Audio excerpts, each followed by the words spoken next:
Well, it's time for the John Canzano Show. It's proudly brought to you by Zeke's Pizza, best selection of pizzas and local craft beers. Visit Zeke'sPizza.com. Johnny Cans, it's been a minute since we've talked. It's good to see you. You look younger. Thank what you, are you man. taking? It feels like you're I'm you're taking on. What are Zeke's you on? Pizza, man.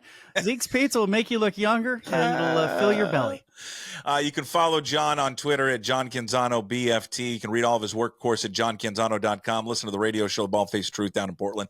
7:50 The Game, new episodes every Tuesday here at 1 o'clock. Well, we've made it. We got college football this week. Yeah. The football season is starting.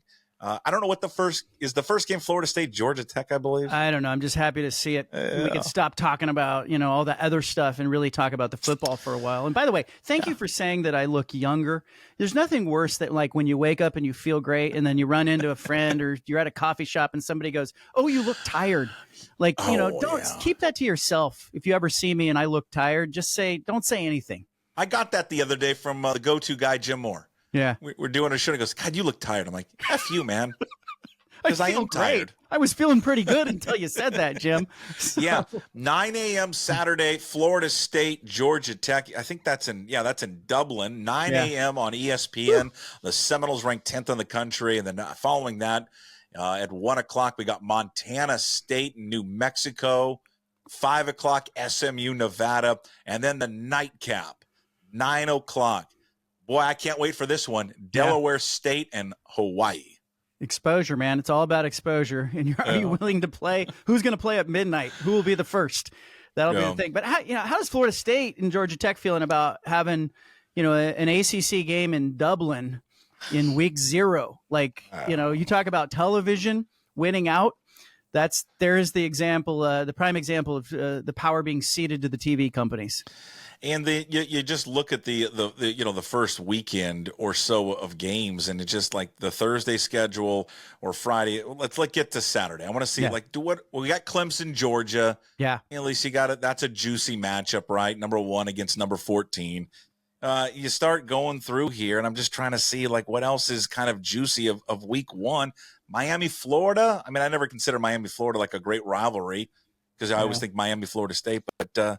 God, I like when you get the big hitters started off. Let's get college football start off in the right tone with the first weekend of games with the cross-sectional, great matchups. But, we just don't see that anymore. Well, I'm interested to see Miami because Mario Cristobal, I think they're going to be sneaky good. And Damian Martinez and Cam Ward, how do they look? I think there's a whole question too, Puck. Look for this in the early part of the season. And I was looking at Oregon's depth chart, and it's possible that Oregon could start 13 of their 22 starters could be transfers, right? And it's possible that, 6 on offense, 7 on defense.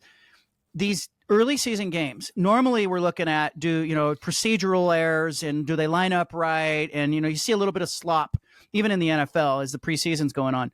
But it's not just the procedural stuff. There's some team chemistry questions with the portal and so many teams having new players that these are new things. We've always seen it in basketball.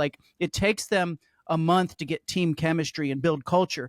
How fast can some of these good programs that are really recruiting out of the portal put together teams that actually look like they know each other and have spent some time together? And I think, Oregon's done some things where they had the defense go over to the Oregon coast and they had the offense go down to Southern Oregon, kind of team building stuff and hanging out together.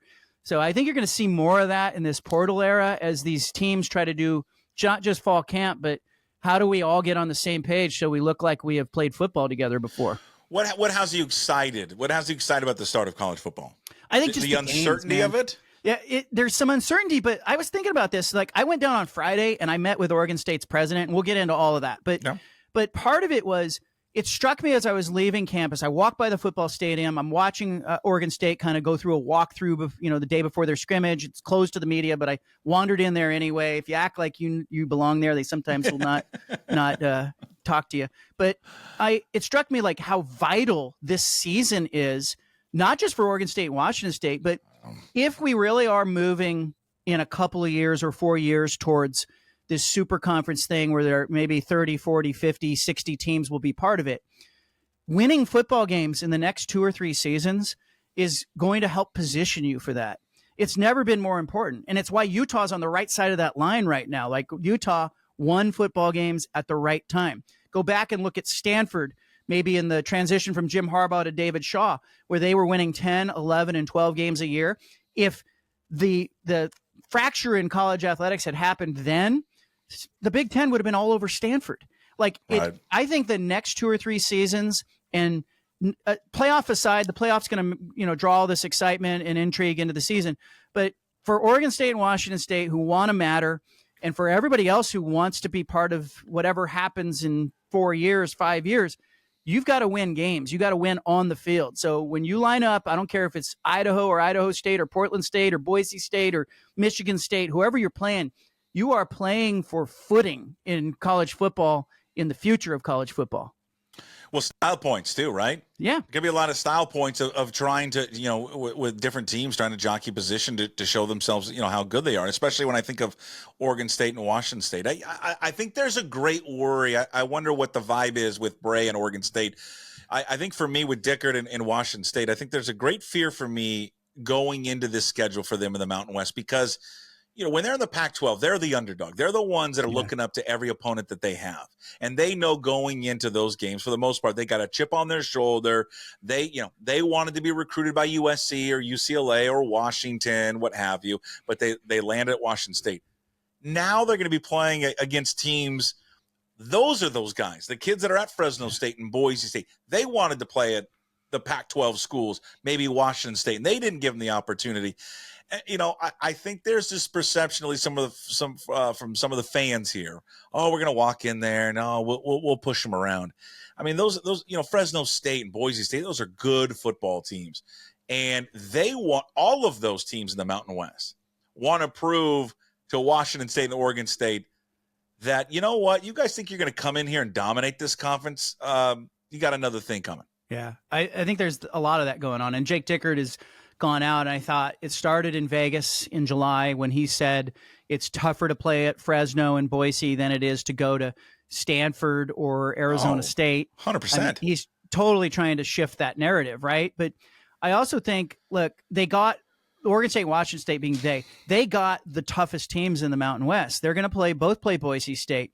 San Diego State is on that schedule, Colorado State, UNLV, Air Force. You're going to see the top half of that conference competing against these two teams. So it is, while we're looking at it going, hey, it's a step down. It's not like the Pac-12 a year ago with Utah and Washington and Oregon and USC and UCLA. There are some really sneaky games in there that if you don't show up to play, you're going to get beat in. And so that becomes the priority. But I love the depth that Jake Dickert has. Wayshawn Parker, that freshman running back, I think he's going to be a star. Oregon State, I think, has bigger questions, but the over-under for both those teams, Puck, is 7.5.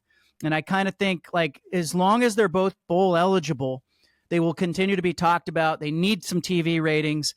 The point for me is be bowl eligible, have people talking about you, get on the CW with those ACC games and draw a number that isn't embarrassing. And then for Washington State, that Apple Cup game in week 3, that is not a foregone conclusion. I think Washington State will be in that game. That's going to be a football game. Do you think how important for both of it? Because they play the same day, right? Yeah. Oregon plays Oregon State that day, September 14th. And then, of course, the Apple Cup with Wazoo and UW. Yeah. How important for both teams? It sounds like you give the Cougars more of a chance to beat Washington than you would give the Beavers to knock off the Ducks. I don't think the Beavers can beat the Ducks in that game. I think there's no shot. And I think there's a chance if Oregon shows up mad that they could name their score. They're just better, deeper. They've got the quarterback. Oregon State has got questions at quarterback. The only thing Oregon State has going for it is that game's at Reser Stadium. And so, or maybe Oregon is looking past them, looking to the opening of, Big Ten football. And they play the next week, I think, at UCLA.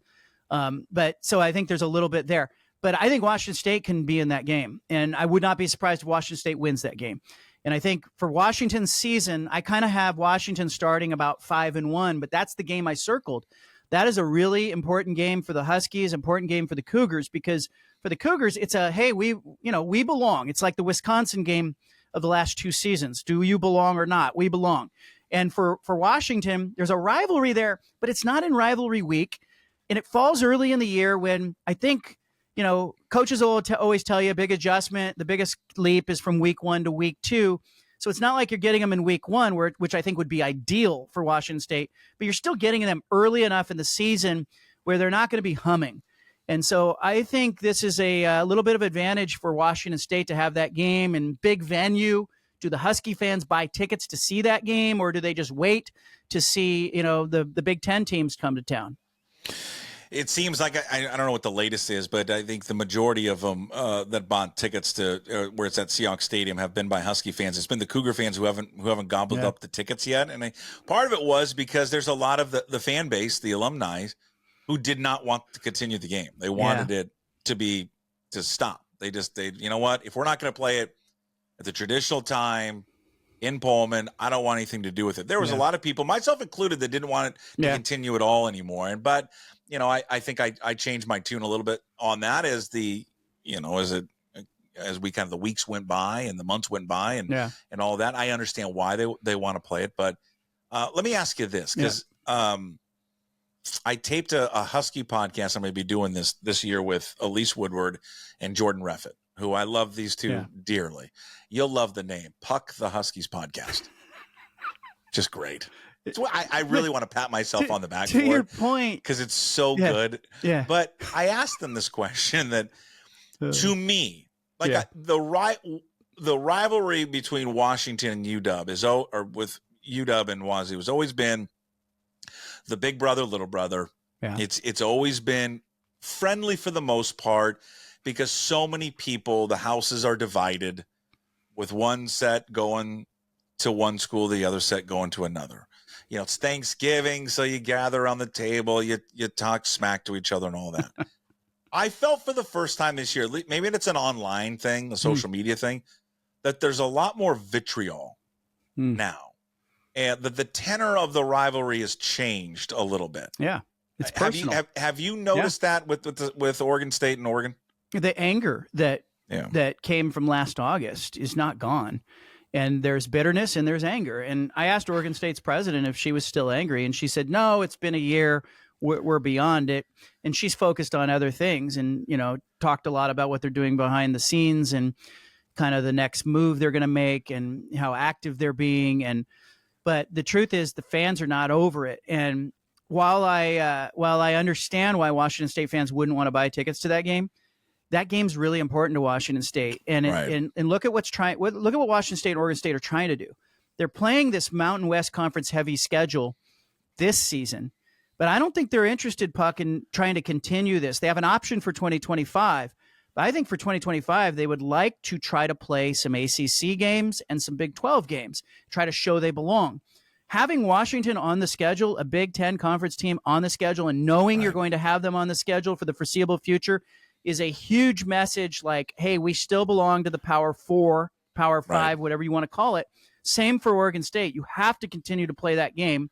You're going to get it presumably back at your stadium at some point. And, if Pat Chun at Washington is interested in playing this game, and I think he is, he told me on Big Ten Media Day that he has a tremendous amount of love for Oregon State and Washington State and what they were going through, because he understands it. Even though he ditched it, he understands it. I think you have the closest thing you can have to an ally in that position who at least has empathy for the position you're in. But for Washington State fans, you've got to buy tickets. You've got to turn on the TV and watch the CW. If you don't, you're only feeding into the narrative everybody else in the country is saying about you, that, that fan base doesn't care. We all know different. We know that fan base is rabid. We know Oregon State fans are rabid. They have to tune in. They have to show up. If they don't, you're only making the Big Ten, the SEC, everything they've said about the Pac-12, you're making it accurate. So I'm not telling people to get over it. I'm saying you got to get with it. Yeah, I'm with you.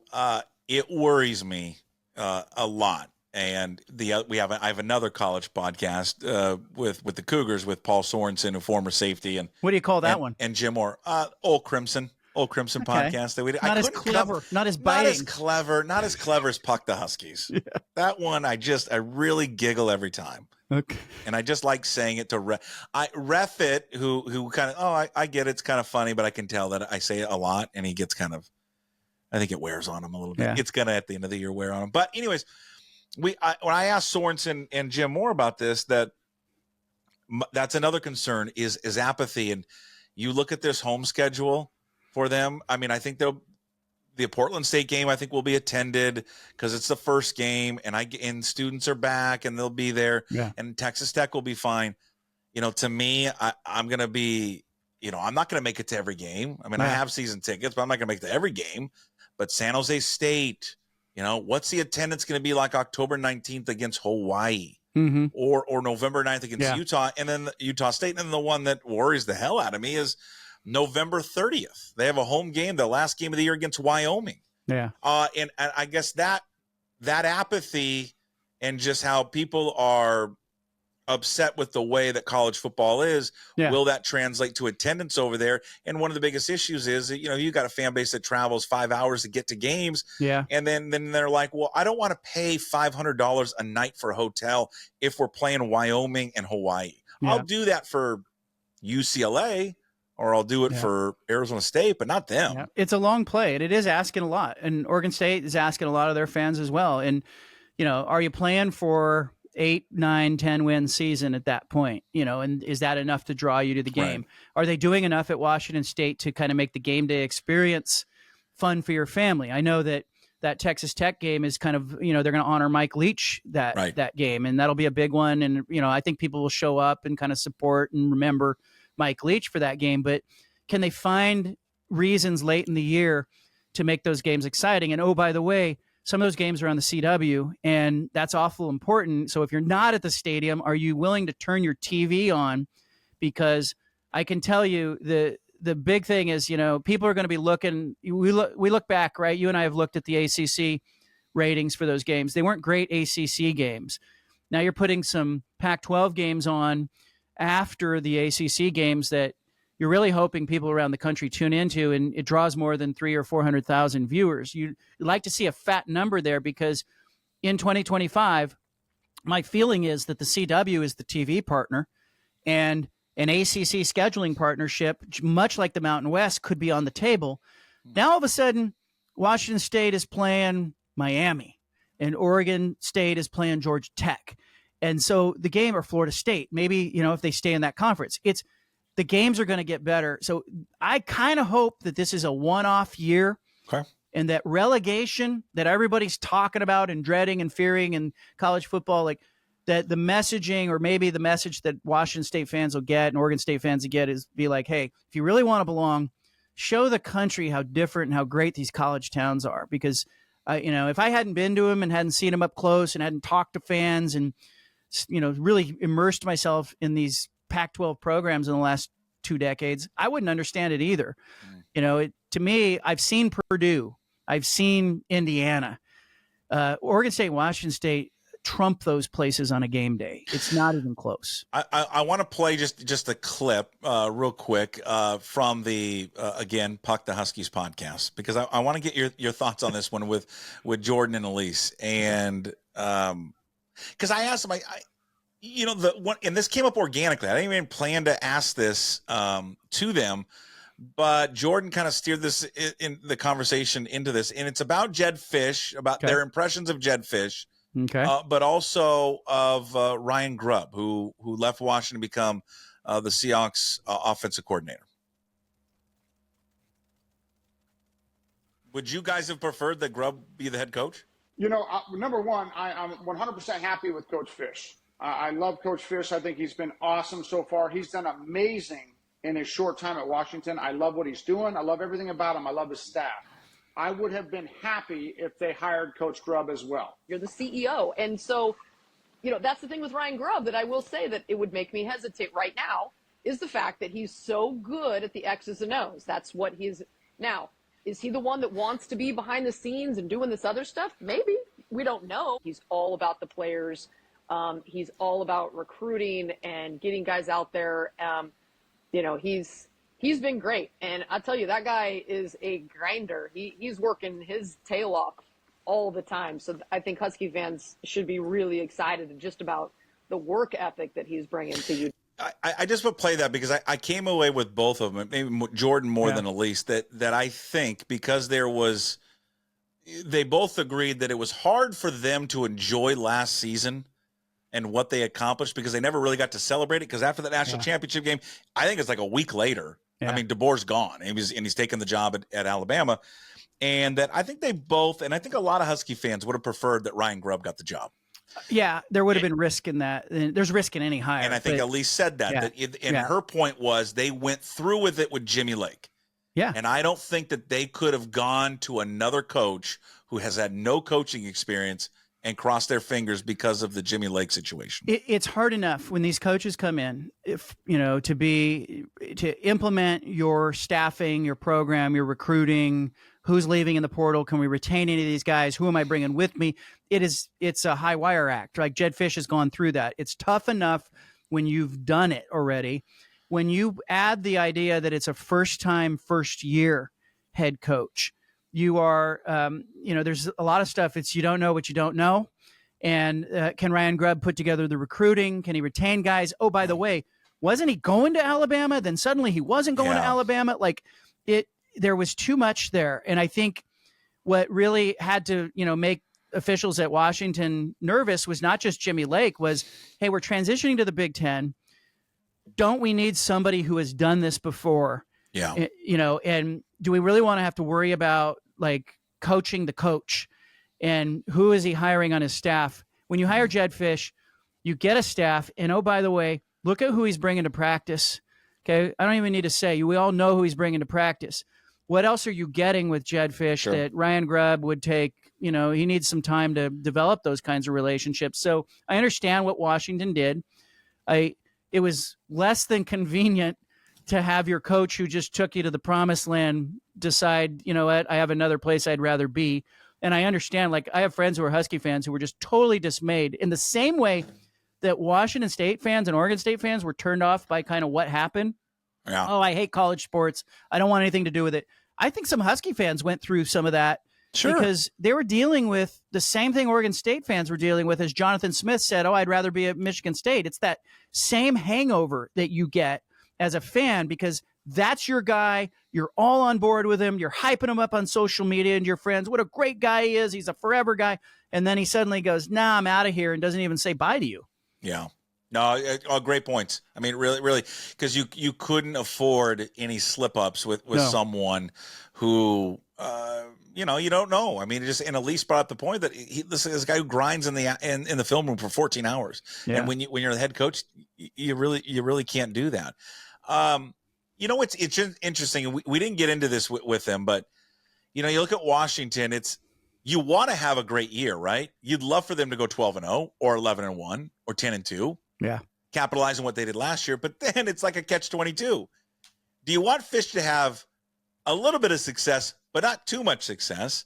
Because let's say he goes 10-2 and Billy Napier stumbles at Florida. I mean, one of their first calls is going to be to him. Well, he's of his connections. He's leaving at some point. He's not going to be 75 years old and retiring at Washington. I think he kind of alluded to that. I got to credit him for, when people challenged him, is this your forever job or whatever? I think he was rather candid in kind of saying it's my forever job for now or whatever he said. It's that I wish more coaches would talk like that. I give him credit, and I give Jonathan Smith some credit. He said, he told me, hey, my agent better be out there looking for the next gig, but I get it. He's going to leave at some point. I think it really does become incumbent upon University of Washington to kind of look at the number of players who have come out of the program, who have gone on to play in the NFL and other places, or maybe have become coaches or want to become coaches. You got to develop a coach at some point who becomes a GA on your staff, grows into a coordinator. We've seen it before because everybody's a flight risk if that isn't where they went to school and that isn't their region or their team they grew up watching. The only reason Oregon feels safe with Dan Lanning to an extent is he's a rural Kansas City guy who went to William Jewell College. If the Kansas City Chiefs call, he's going, right? He'll replace Andy Reid someday maybe. But you're not going to lose him to his alma mater. He's not going back to William Jewell College. And he didn't really he jumped around so much that, you go, he was at Georgia, or maybe he could go to Alabama or an SEC job, but gosh, he's got all the resources in the world. So they have a guy they feel relatively secure with. It's not Mario Cristobal. It's not Willie Taggart. Lanning's got some anchor there. You had a long sit down with the president of Oregon State. What would you take away from your visit with her? I was super impressed with her, and if people want to check that out, you can read the transcript and the interview at johncanzano.com. But yeah, she is a fighter. She's got some grit to her. And it's interesting to me to kind of see the power dynamic in the Pac-12. Teresa Gold, a strong woman as the president or the commissioner of the Pac-12. Then you got the president at Oregon State, and you have the athletic director at Washington State, all involved in this. And it's interesting because I wanted to find out who this person is and what makes her tick, and then kind of get to like the rumors and what's going on behind the scenes. Why aren't we seeing more activity out in the open? But, she grew up in India. She wanted to be an engineer. She goes to an elite engineering school where there are only a handful of women. I think there were 2 women in her class at the engineering school. They told her, you'll never get a job, but you can graduate from here. She not only leaves there, she comes to the United States to get her master's. She's never been on an airplane before when she comes to the U.S. She's got $100 in her pocket. She ends up becoming, president at Oregon State. Now, some interesting things in the interview. She talked about NVIDIA founder Jensen Huang, who is an alumni of Oregon State. He and his wife both went there. They're building this huge AI complex on Oregon State's campus. They're going to become like this hub, and they're going to feed all these engineers into NVIDIA and other companies that are in the AI space. And for people that don't know, that's they are considered the largest AI company in the world. They're elite in that space. And so she kind of, I asked her, can you get him to a football game? Like, can you get him I like interested? her answer. Because part of it is, one of the paths out of this for the Pac-12 might be private equity. And not a private equity in the way that you traditionally think about it. Like people think of private equity more as, hey, they're going to loan you money. They're going to want a return on your investment. They're going to exit at some point. Right. It may be that NVIDIA or somebody else can bring some partners into the fray where they go, hey, we're coming in more as partners. We're not just coming in looking for an exit, but we're coming in more as partners with you, trying to get, work with Fox, work with ESPN, work with the CW on what this could be, what this whole thing could be in the future. And why these 2 schools belong. And so it was just interesting there. She also said to me, she kind of pointed to what's going on behind the scenes and said, just know that we are working it behind the scenes. And they have consulting firms that are obviously talking, I think, with Fox and ESPN and others. They're in close contact with the CW, trying to figure out what comes next and how can they grow that relationship. I did not get the impression, Puck, that Oregon State and Washington State are leaning into relegation and a merger with the Mountain West. I left thinking they're going to try to do something ambitious with scheduling in 2025, much like the partnership they had with the Mountain West. Could they forge that with the ACC? Could it include some Big 12? Could you see some real football games with the CW as the TV partner, sprinkling money over the ACC and the Pac-12? Could you see that kind of thing being, the 2025 schedule? I had another source in the Pac-12 tell me it'll be 2 bites of the apple. Okay. In the legal world, they say, you can only take 1 bite of the apple. Can't prosecute somebody twice. Right. Can't call a witness twice. You get one shot. But 2 bites of the apple jumped out at me. It made me think I said, what do you mean by that? And the source told me what we do in 2025 and 2026 is 1 bite. And what happens after that is the second bite. So they're preaching a little bit of patience in that the ultimate goal is to end up on the right side of that line when it's, hey, is it 32 teams? Is it 40? Is it 50 or 60 teams? Are there 2 divisions of college football? And there's relegation and promotion involved at the bottom and the top of those 2 divisions. Oregon State, Washington State, like everybody else, want to be on the right side of that line. If it's 32 schools, they're probably not getting in. But if it's 40 or 50, they've got a shot to get into that group. As we talked about, they're better positioned than Purdue or Minnesota or some others, Vanderbilt. So I think there's a lot going on behind the scenes. I left rather encouraged, but the biggest takeaway I came away with was I didn't get the impression that they're just ready to kind of wave a flag, be relegated, grab some teams from the Mountain West. I think it could be a nice little 2-step process that could be a little encouraging in 2025 when you see the schedule. And then maybe okay, when does that fracture happen in college athletics? Is it in conjunction with all those media rights deals and the SEC and the Big 10, the Big 12 and ACC sort of blossoming? and having the sunset of those contracts, and now there's something new coming. But I left encouraged and thinking, gosh, they've got a fighter in Oregon State's president on their side. And I like the fact that she, two things. One, she has a convertible, and two, she admitted to liking airplane food. Yeah, she did. No one likes her. It's all context, right? In her convertible, like I showed up for the interview, and she's got an Audi TT, convertible, and it's like a decade old. I mean, it's not, and she made a point to be like, it's 12 or 13 years old. It's still a nice car. It's a nice car. But I could just see her driving through Oregon's wine country with the top down, plotting. And the other thing I liked is she said she's not mad anymore. It's time to get over it. And I asked her, did they act unethically? She said no. She didn't think they were unethical. She thought they acted in their self-interest. And so she also had this one point, it was kind of buried in the interview, where I said, the Mountain West is looking at you going, hey, are they just going to do to us what the Big Ten did to them? Like, are they really going to do that to us and poach our best schools? And, she said, we want to be good partners, but ultimately we've got to do what's best for us. Right. And I liked hearing a little bit of offense from the Pac-12 room. And so, they've done some good things. The CW TV deal was way better than anybody thought they could get. Mm-hmm. They've got the exposure. The money they got out of the CFP in the next 2 years was light years beyond what it was originally forecast to be. And so now, can they punch their way in? Like, it's an uphill climb, but can they punch their way in with a 2025 schedule that gives them the appearance, at least, that they're a Power 4 member? And then what happens in that second bite? Yeah. You know what? You got the latest Canzano and Wilner podcast, and you've taken it to YouTube. Yeah. Look at you guys. Yeah, we're getting fancy. Stars. Video. You are getting fancy. Video, the whole thing. It's we got great. Wilner dressed up. He had to do his hair.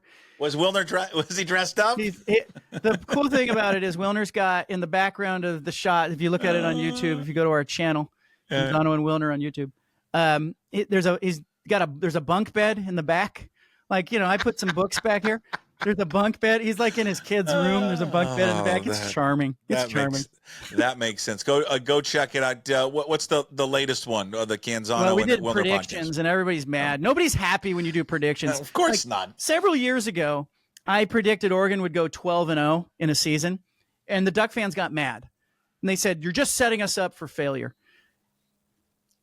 And then like 2 years ago, I picked Oregon State to go to USC and upset USC. And they were a double-digit underdog. And they win the game 45-27. I'm on the field after the game. I had picked them 31-30 to win. Jonathan Smith comes jogging by me, and he stops, and he says, hey, look at the scoreboard. You picked us by 1 point. And then he jogs off. Like, come on. No one's ever going to be happy, John. No one's ever going to be happy. You can't win. Ever. All right, you're the best. It's going to be a few weeks. We'll talk the week of September 2nd. I'm going to take the old VW van on a road trip. Love it. And then we'll be back, and we'll recap the first official week of college football, and we'll get into the college football season. So we'll talk to you in a few weeks. Sounds great, Puck. Take care. There he is, John Canzano. His weekly show brought to you by Zeke's Pizza. Every Tuesday we drop new episodes there at 1 o'clock. It's all brought to you by Zeke's Pizza. Go visit Zeke'sPizza.com. Watch it on YouTube along with the Canzano Wilner podcast. Search that on YouTube as well. And listen to it Apple, Spotify, wherever you find your podcast. And, of course, right here at PuckSports.com.